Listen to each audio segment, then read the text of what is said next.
example of a smishing text that I got on my personal cell phone a couple of weeks ago. To begin, we can look at who sent it. Normally there would be a phone number here, but this person didn't even try using a phone number. They just used a personal email to send me this text. Now, this person isn't in my contacts. I don't know anyone by this name, and I've never seen this email, so I can assume this is just junk. I don't need it. But when we look at the body of the text, this is what starts to raise some flags. They're trying to tell me that I have a USPS package that's waiting for me, but my address information was incomplete, so I need to log in here and give them my address. They have attempted to make this look somewhat legitimate by having USPS in the address. However, that is just a page on this site, ajuice or ajupackages.com. Now, this section down here, this reply Y, then text message, and open it again, what this is here to do is to confirm that, number one, this is an active phone number, and it's not hooked up to a fax machine or something like that. And two, to confirm that you're at least interested, that you might think that this is a real situation, at which point the scammers might assign a real person to move on to Vishing. Got a call that sounds like this.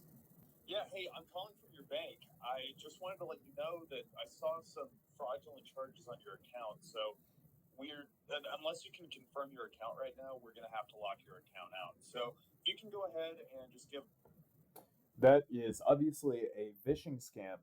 Phishing, standing for voice phishing, is essentially the same thing as a phishing email or a phishing text, just with the added element that it is a phone call. That's pressure that scammers will use because generally we're pretty nice people and we don't like to tell people, hey, I think you're trying to scam me.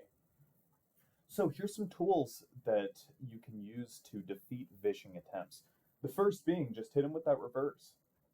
Just say, well, hey, before I confirm this, can I get you to confirm? And then ask them some kind of piece of information. If it's with a bank, you might be able to say, well, how many accounts do I have through you guys?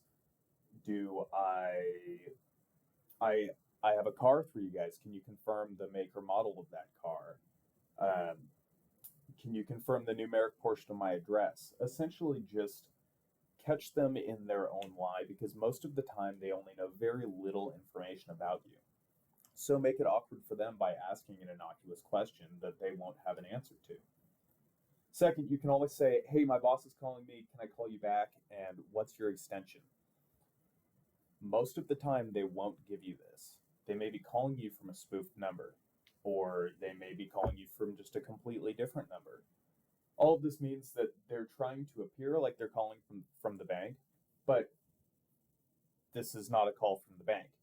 So if you hang up and just call your bank back through the number on the back of your card, through the number on their website, through something that you can find in a normal internet search, then you can confirm that, yes, this was in fact from the bank, or no, this might be from a scammer. Now, if they are scamming you, they're going to try to keep you on the phone. They're going to try to say, well, you can't call me back. It's the way our phone system works, something like that.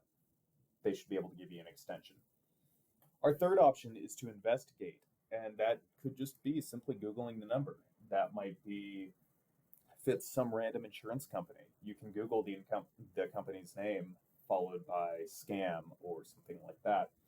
Or you can always just even ask a coworker. That might be like, hey, this person's calling and saying that we owe them money. Have we been working with them at all? Have you ever heard of this? And then fourth, beware, especially with multi-factor authentication. Sometimes these scammers will get your name, will get your email, they'll get some amount of personal information, and then use that to try to log in. When that fails, or if the system has multi-factor authentication like ours, they may log in with the information they have and then have the system send you a text or an email and call you, impersonating someone from the system you're trying to log into, and ask for that code so they can log in on your behalf. Never, ever give a multi-factor authentication code away.